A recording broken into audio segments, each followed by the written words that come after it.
முருக பெருமானுக்கு வணக்கம். மதுரைக்கு வணக்கம். மதுரை மக்களுக்கு வணக்கம். என்னை மதுரைக்கு வரவழைத்தது முருகன். அந்த வெற்றிவேல் முருகனுக்கு என்னை வளர்த்தது முருகன். அந்த வீரவேல் முருகனுக்கு எனக்கு துணிச்சல் தந்தது முருகன். அந்த சுரவேல் முருகனுக்கு, மதுரைக்கும் முருகனுக்கும் நெருக்கம் அதிகம்.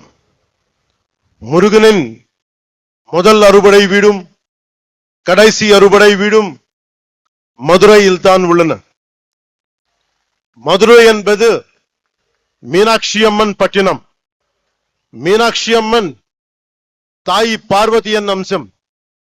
எனவே முருகனின் தாயாரும் மதுரையில் தான் உள்ளார்.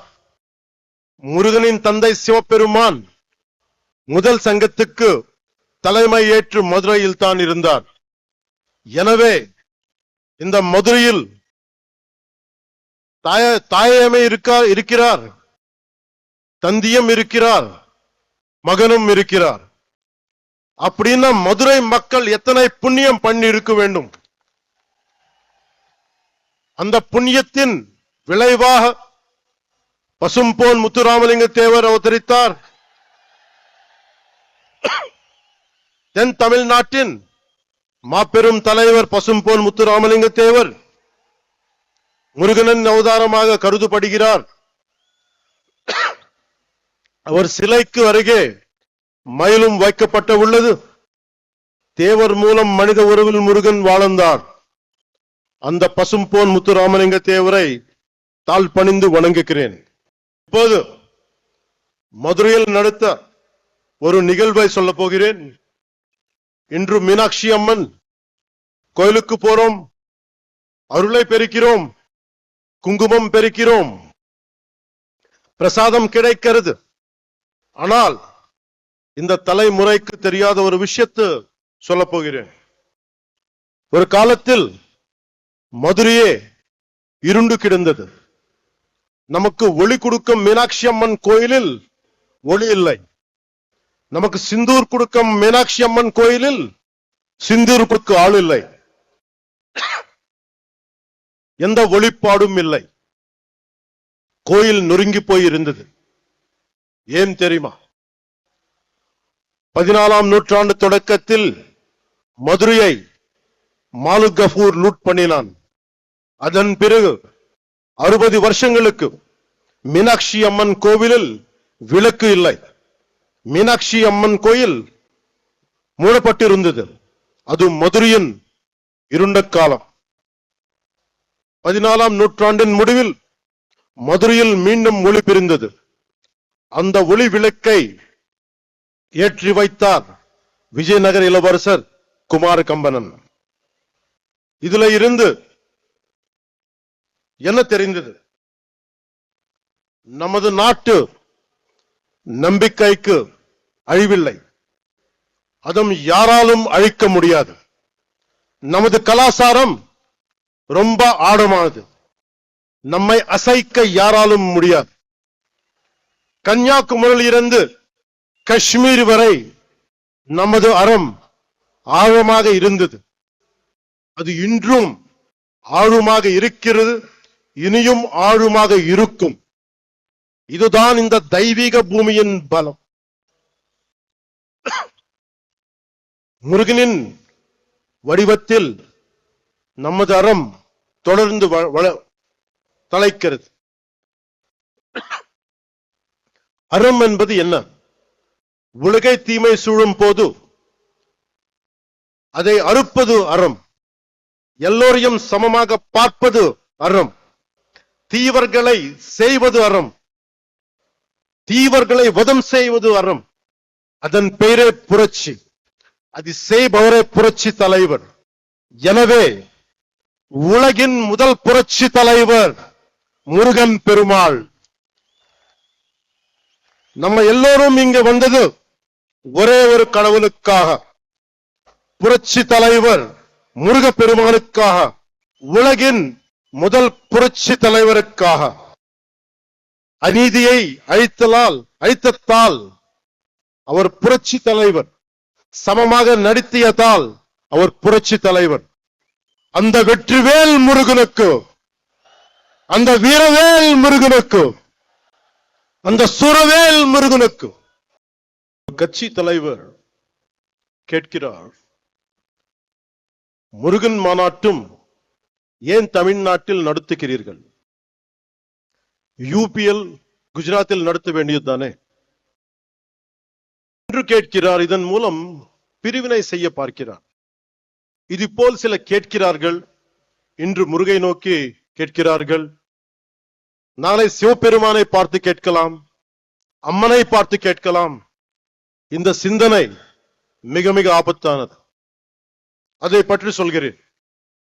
இந்த சிந்தனை ரொம்ப காலமா இருந்தது. அதை பற்றி சொல்கிறேன். நான் 14வது வயதில் சபரிமலைக்கு போனவன். தைப்பூசத்துக்கு திருத்தணிக்கு போவதை பார்த்தவன்.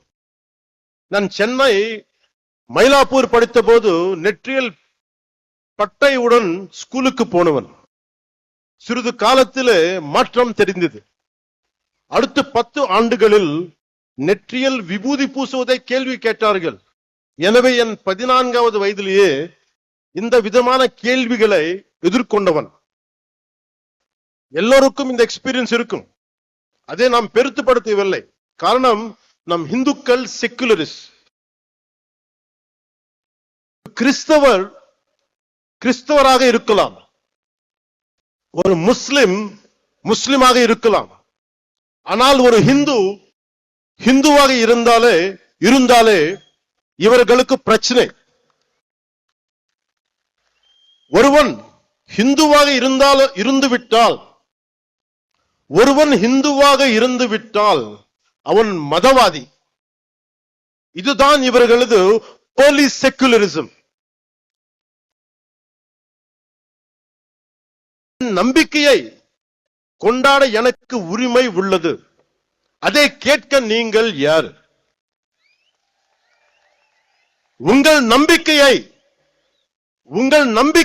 நாங்கள் கேள்வி கேட்கவில்லை. அதே நாகரிகத்தை நீங்கள் கடைபிடியுங்கள். என் மதத்துக்கு மரியாதை கொடுக்கு விட்டாலும் பரவாயில்லை, அவமரியாதையை செய்யாதீர்கள். முருகனை பற்றி கேள்வி கேட்கும் நீங்கள் அரேபியாவிலிருந்து வந்த மதங்கள் பற்றி இதே கேள்வியை நீங்க கேட்க முடியுமா? அதற்கான துணிச்சல் உங்களுக்கு உண்டா?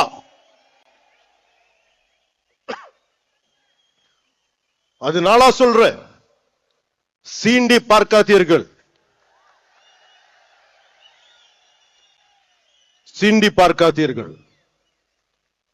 சாது மிரண்டால் காடு கொள்ளாது.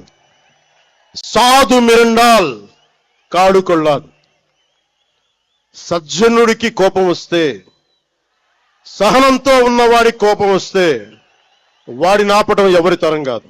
முருகன் தமிழ் கடவுள். ஆனால் அவர் எல்லா இடத்திலும் பறந்து இருக்கிறார். வட இந்தியாவில் கார்த்திகேயராக, ஆந்திராவிலும் கர்நாடகத்திலும் சுப்பிரமணியராக, தமிழ்நாட்டில் முருகராக இருக்கிறார். முருகப்பெருமான் உலகம் முழுதும் பறந்து இருந்தாலும் அவரது பாதம் தமிழ்நாட்டில் ஊன்றி இருக்கிறது. எனவே அவரது மண்ணை வணங்குகிறேன். அதனால்தான் முருகப்பெருமானுக்கு மதுரையில் மாநாடு நடக்கிறது. அதனால்தான் இந்த மாநாட்டுக்கு நாம் எல்லாமே வந்திருக்கிறோம். இங்கு சிலர் நிறத்தை வைத்து அரசியல் செய்கின்றனர். நமக்கு நிறத்தில் எந்த பேதமும் இல்லை. நமக்கு நிறத்தில் எந்த பேதமும் இல்லை. கிருஷ்ண பகவான் கருப்பு, காளி மாதா கருப்பு. நாம் நிறத்தின் வழியாக பார்ப்பதில்லை, அகத்தின் வழியாக பார்க்கிறோம். ஆனால் இங்கு கருப்பு நிறத்தை வைத்து கடவுளை சீண்டும் கூட்டம் உள்ளது. நம்மை இணைக்கும் முருகனை சீண்டி பார்க்கிறது ஒரு கூட்டம். கந்த சஷ்டி கவசத்தை கிண்டல் செய்தனர். அவர்களுக்கு கிண்டல் செய்யும் உரிமை உள்ளது. அந்த உரிமையும் ஜனநாயகம் கொடுத்துள்ளது. அவர்கள் என் கடவுளை கேலி செய்தனர், என் கலாச்சாரத்தை கேலி செய்தனர், என் பண்பாட்டை கேலி செய்தனர், என் பார்வையை கேலி செய்தனர். கேட்டால் இதுதான் செக்குலரிசம் என்பார்கள். மற்றவர்கள் நம்பிக்கையை கொச்சைப்படுத்த அவர்கள் யாரு? முருகனை கேள்வி கேட்க அவர்கள் யார்? அறத்தை அசைத்த பார்க்க அவர்கள் யார்? அவர்களால் மற்ற மதங்கள் பற்றி இது போல பேச முடியுமா? அரேபியாவிலிருந்து வந்த மதங்கள் பற்றி அவர்களால் இப்படி பேச முடியுமா? நம் மதத்தை பற்றி மட்டும் ஏன் இப்படி பேசுகிறார்கள்? நாம் அமைதியானவர்கள், எல்லாவற்றையும் சகித்துக் கொள்ள கூடியவர்கள். மீனாட்சி அம்மன் கோவில் 60 ஆண்டுகள் மூடி கிடந்தும் பார்த்து கொண்டுதானே இருந்தோம். அந்த துணிச்சலால் பேசுகிறார்கள். பொறுமை என்பது கோழைத்தனம் அல்ல. இங்கு உள்ள முருக பக்தர்கள் அனைவரும் ஒரு பார்வை பார்த்தாலே போதும். ஒரு பார்வை. நம்ம கடவுள்னு திட்டுறது கூட்டம் காணாத கூட்டம் ஆகிவிடும். சிவபெருமானை நெற்றிக் கண்ணை திறந்த பூமி இது. இன்று இந்த கூட்டம் வரும், நாளை இன்னொரு கூட்டம் வரும். எத்தனை நாள் பொறுப்பது? முருகனை பற்றி இழிவாக சொன்னால் உங்கள் இதயம் நொறுங்க வேண்டாமா? நீங்கள் துடிக்க வேண்டாமா? பதற வேண்டாமா? நம்மை காப்பாற்றும் முருகனை நாம் காப்பாற்ற தேவையில்லை. ஆனால் நம்மை காப்பாற்றுவதற்கு கைமாறு செய்ய வேண்டாமா? நன்றியை காட்ட வேண்டாமா? நம்பிக்கையை சொல்ல வேண்டாமா? இந்த மாநாட்டிலேயே இப்போது ஒரு முடிவுக்கு வருவோம். எப்படி மின்னல் கண்களை குருடாக்கமோ, எப்படி காற்றாற்று வெள்ளம் கரைகளை உடைக்கமோ, அது போல பொங்குவோம். நான் உங்களுக்கு அறைகூவல் விடுக்கிறேன். அநீதியை தட்டி கேட்க திருளுவோம். அறத்தை காக்க அனைவரும் எழுவோம். முருகன் நீதியை காப்பாற்ற புறப்படுவோம். இந்த முருகுப்படை திற்றது கூட்டத்தை தவிர்க்கும். இப்படை தோற்கின் எப்படை வெல்லும். இப்படை தோற்கின் எப்படை வெல்லும். அன்பு என்பது பலவீனம் அல்ல, அது துணிவின் அடையாளம், வீரத்தின் ஆன்மா, வெற்றியின் படிக்கட்டு. அன்பால் இணைவோம், ஆவேசத்தால் வெல்வோம். சூரபத்மனை வதம் செய்த புரட்சி தலைவர் பாருங்கள். இது கலியுகம். முருகன் நேரில் வரமாட்டார். நாமே முருகனின் உணர்வாக மாறுவோம். நாச சக்திகளை நிர்மூலம் செய்வோம். இந்தியா அரசமைப்பு சட்டம் நமது அறத்தை காக்கிறது. அரசமைப்பு சட்டம் இல்லாத காலத்தில் மாலிக் கஃபூர் வெறியாட்டம் போட்டான். ஆனால் கடந்த 75 ஆண்டுகளாக அரசமைப்பு சட்டம் இருக்கும் போதே ஒரு கூட்டம் ஆடுகிறது. காரணம், நாசசக்திகளை ஆரம்பத்திலேயே கிள்ளி எறியாமல் விட்டுதான். மகாகவி பாரதி சுந்தர தெலுங்குன்னு சொல்லியிருக்கார். அந்த தெலுங்கிலும் ஒரு 2 நிமிடம் பேச என்னை அனுமதிக்குமாறு கேட்டுக்கொள்கிறேன். சொல்றதுக்கு முன்னாடி செக்குலரிசம் பத்தி சொல்றேன்.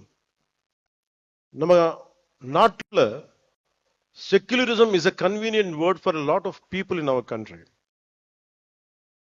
Specifically, atheists who doesn't believe in God.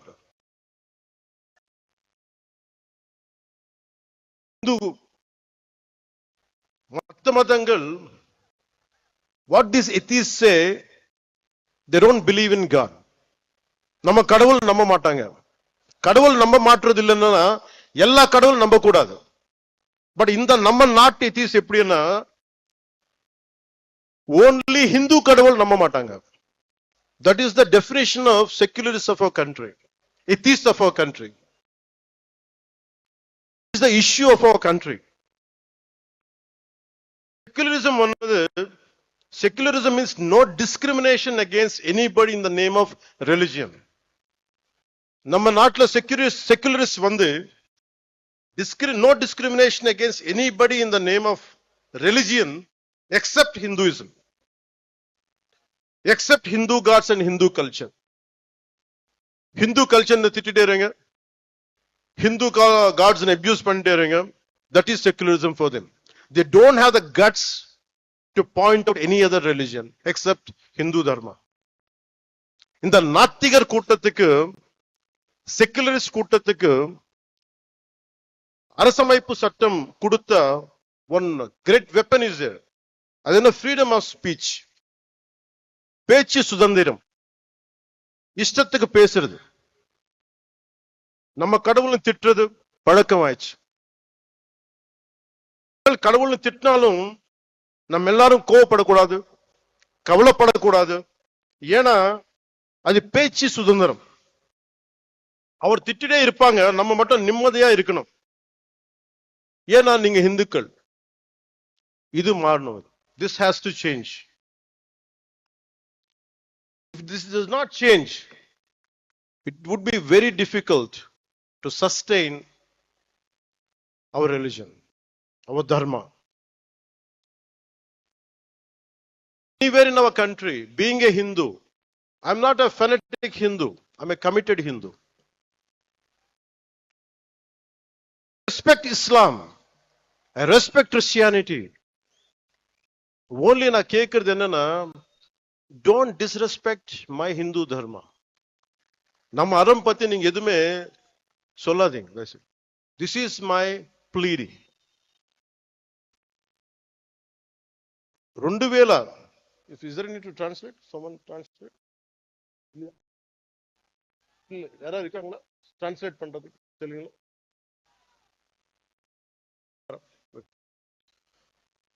Okay, మీకు కొంతమందికి తెలుగులో మాట్లాడితే అర్థం అవుతుంది అనుకుంటా. మాట్లాడతానండి. వణకం సార్.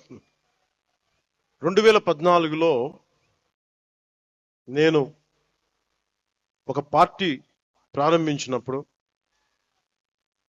తెలంగాణ హైదరాబాద్లో, ఆ రోజు నేను అనుకోలేదు ఏథెన్స్ కంటే పురాతనమైన నగరం అయిన మదురైలో ఇన్ని లక్షల మంది జనం మధ్య, తమిళ్లో నేను గౌరవించే నా తమిళనాడులో, నేను పెరిగిన తమిళనాడులో, నేను ఇష్టపడే తమిళ సంస్కృతి, నాకు సంస్కృతి బీజాలు పోసిన తమిళనాడు, తమిళ భాష, వీటన్నిటిలో నేను ఒకరోజు ఇక్కడికి వచ్చి ఎంతమంది గురువుల మధ్య, ఇంత పెద్ద హిందూ మున్నని పెద్దల మధ్య, ఇన్ని లక్షల మంది ప్రజల మధ్య నేను ఇలాంటి రోజు ఒకటి వస్తుందని నేను ఎప్పుడు ఊహించలేదు.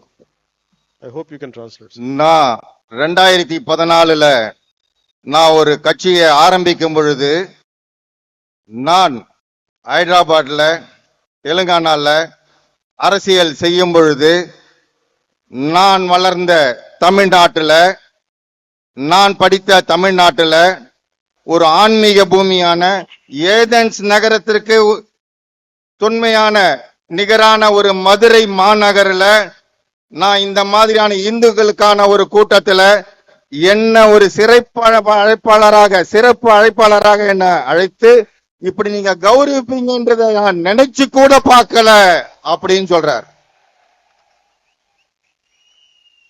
ఆ సభ ప్రారంభించినప్పుడు నాకు ఇష్టమైన ఒక తెలుగు కవి చదివాను. అది ఎందుకంటే నాకు సుబ్రహ్మణ్య భారతి గారి అచ్చమెల్లె అచ్చమెల్లె పోయం గుర్తొచ్చింది. అదేంటంటే, ఇల్లేమో దూరం, అసలే చీకటి గడాంధకారం, చేతిలో దీపం లేదు, దారంతా గోతులు లోయలు, కానీ ధైర్యమే ఒక కవచం. ఇది తమిళ్లో కొంత నేను చెప్తాను, దీన్ని కరెక్ట్ అయితే మళ్ళీ సార్ మీరు కరెక్ట్ చేయండి. అదయో இருட்டு, கையிலே விளக்கு இல்லை, வீடோ நெடுந்தொலைவில், வழி முழுவதும் மேடு பள்ளம், மனதில் துணிச்சல் தவிர வேறு இல்லை, அச்சமில்லை அச்சமில்லை அச்சமென்பதில்லையே என்று மகாகவி பாரதி சொல்வாரே, அதுதான் துணைக்கு வந்தது. அச்சமில்லை அச்சமில்லை என்று நம்முடைய பாரதியார் கூறினார். அதை எப்படி என்றால், வீடு தூரத்தில் இருந்தது, ஆனால் கண்ணுக்கு தெரியவில்லை, இருட்டாக இருந்தது, மேடு பள்ளங்கள் நிறைய இருந்தன, ஆனாலும் தைரியம் ஒன்றே அதை கொண்டு அந்த இடத்தை சேர முடிந்தது.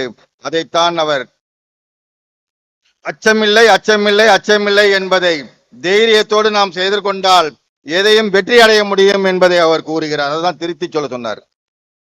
నేను ఈరోజు ఇలా నిలబడగలుగుతున్నాను అంటే నాకు మురుగన్ చూపించిన దారి, ఆయనకి నా మీద ఉన్న అపారమైన భక్తి. ఆయన చూపించిన దారి ఏంటంటే, ధైర్యం, వీరత్వం, ప్రేమతో నిండి ఉంటుంది. முருகன் என்னுடைய கடவுள், எனக்கு தைரியத்தை கொடுத்தவர் அவர்தான். அவர் கொடுத்த ஒவ்வொரு வழியையும் தைரியத்தையும் பார்த்துதான் இன்னைக்கு நான் இந்த இடத்துல நிக்கிறேன்றத சொல்றாரு அவர். మురుగన్ చూపించిన దారిలో నడిస్తే విజయమే వస్తుంది, మంచి కోసం మార్పే తెస్తుంది. முருகன் காட்டின வழியில நாம நடந்தா நல்லதே நடக்கும், வெற்றியே நடக்கும், நமக்கு எல்லாமே நல்லதே நடக்கும், வெற்றி தான் நடக்கும்ன்றத அவர் சொல்றாங்க. ఈ దారి కష్టమైనది, కానీ బలాన్నిచ్చేది, ధైర్యాన్ని నింపేది, అనుకున్నది సాధించేది. இந்த பாதை மிக மிக கடினமானது, ஆனா இந்த பாதையை நம்ம கடந்துதான் ஆகணும். அதுக்கு முருகனை நினைச்சு நம்ம கடுமையாக போராடி நிச்சயமாக வெற்றி அடைய வேண்டும் என்ற நோக்கத்தோட போகணும்னு சொல்றாங்க. మనం వెళ్లే దారిలో, మనం ఎంచుకున్న దారిలో శత్రువులు, అరాచక శక్తులు ఉంటాయి, భయపెడతాయి. కానీ వీరవేల్ వెట్రివేల్ మురుగన్ తోడుండగా మనకేంటి భయం? நம்முடைய பாதையில ராட்சசர்கள், கடுமையான கொடுமையான ராட்சசர்கள் இருக்கிறாங்க. அந்த பாதையில நாம போகும்பொழுது வீரவேல் வெற்றிவேல் என்று சொன்னால் அந்த ராட்சசர்கள், கொடுமையானவர்கள் ஓடி போய் விடுவார்கள் என்று கூறுகின்றார். మార్పు అనేది ఒకటి. ఈరోజు మనందరం ఇక్కడ ఉన్నాం, గ్యాదర్డ్ హియర్, కానీ మార్పుని తీసుకురావడంతో సాధ్యం, అంత ఈజీ, తేలిక కాదు. కానీ మనందరం కలిసికట్టుగా నిలబడి పోరాడితేనే వస్తుంది మనం అనుకుంటున్న మంచి మార్పు. நம்முடைய எண்ணங்கள் எல்லாம் நிறைவேற வேண்டும் என்றால் நிச்சயமாக நாமல் ஒன்றாக இணைந்துதான் இதற்கு இந்துத்துவலாக போராட வேண்டும் என்று சொல்கிறார். அப்படி ஒற்றுமையாக நாம் போராடினால் நிச்சயமாக நமக்கு வெற்றி கிடைக்கும் என்று கூறுகிறார். காலத்துக்கு பொருத்தமான எனக்கு பிடித்த திருக்குறள் ஒன்று உள்ளது. அந்த குறள் சொல்கிறது, சுண்டலிகள் ஆயிரக்கணக்கில் படை எடுத்தாலும் ஒரு நாகுபாம்பு பார்த்து சீறினால் போதும், அந்த எலிக்கூட்டம் காணாத போய்விடும். அதுபோல நமது எதிரிகள் அதுபோல நமது எதிரிகள் எவ்வளவு பேர் இருந்தாலும் முருகனின் தந்தை சிவபெருமான் கழுத்தில் உள்ள நாகம் பார்த்தாலே போதும், காணாத போய் விடுவார்கள்.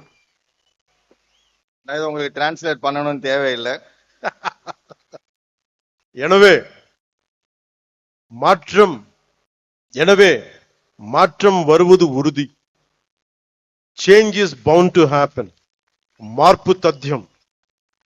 మనం అనుకున్నది సాధిస్తాం, మన ధర్మానికి నిలబడతామని తెలియజేసుకుంటూ మీ అందరికీ నండ్రి వణకం.